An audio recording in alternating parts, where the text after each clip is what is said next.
The Galactic Council had seen countless warships, sleek Exaran battlecruisers, towering Virel dreadnoughts, and the living, breathing leviathans of the Cathari fleet, but nothing could have prepared them for the day a human warship entered Council space. It began with a ripple in the subspace lanes, a distortion like the deep inhale of the void before a storm. Traders along the red hyperlane reported it first, a single massive vessel slipping into real space without broadcasting identification codes. That alone was enough to raise alarms. The ship's silhouette was alien, even to the Council. No flowing, elegant curves, no decorative hull plating. Instead it was raw and brutal, a wedge of reinforced alloy bristling with weapon mounts, every line in its design screaming function over form. The military channels lit up. Unregistered warship, unknown class, possible incursion. The Council's admirals ordered a blockade. 4 battle groups, nearly 200 ships, converged to meet it. The warship didn't slow down. In the Council's grand chamber, nervous delegates watched the live feed. The vessel loomed on the projection screen like an apex predator among grazing animals. The feed's audio crackled as an alien commander opened hails. Unregistered vessel, this is the United Galactic Defense. Power down your engines and identify your origin. There was a pause, then a human voice, deep and steady. This is the UNS Resolute, Human Navy, Terran Command. We are here by right of contact.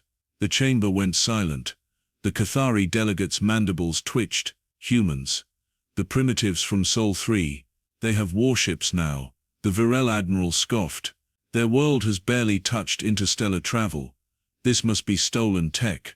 But the Council's archivists knew better. They pulled old restricted files, the kind buried under a century of sealed orders.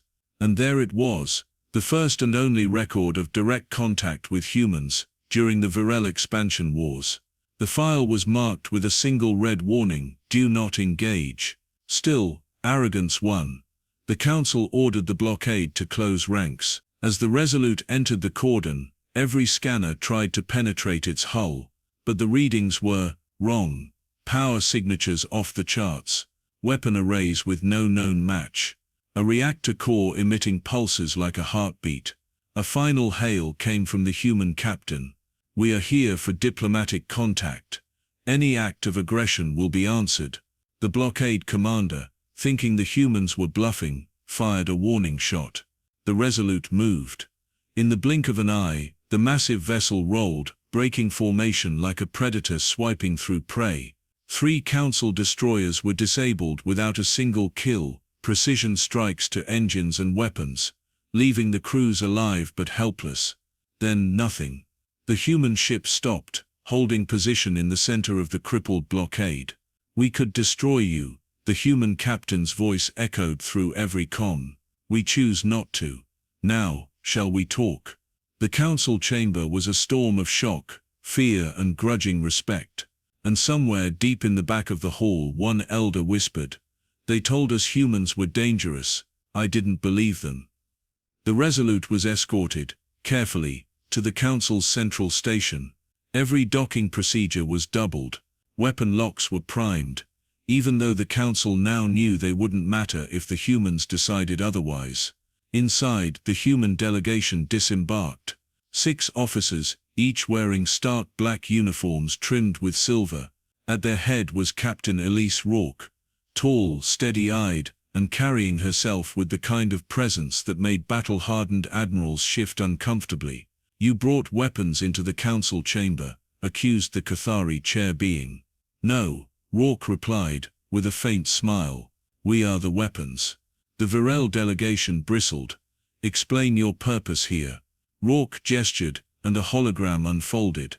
It displayed star charts stretching across sectors the Council had never mapped. "We've come from the Perseus fringe. We've seen what's coming." The chamber fell silent. Rourke continued. "You call them the Hollow Tide. We've fought them for years. They don't negotiate.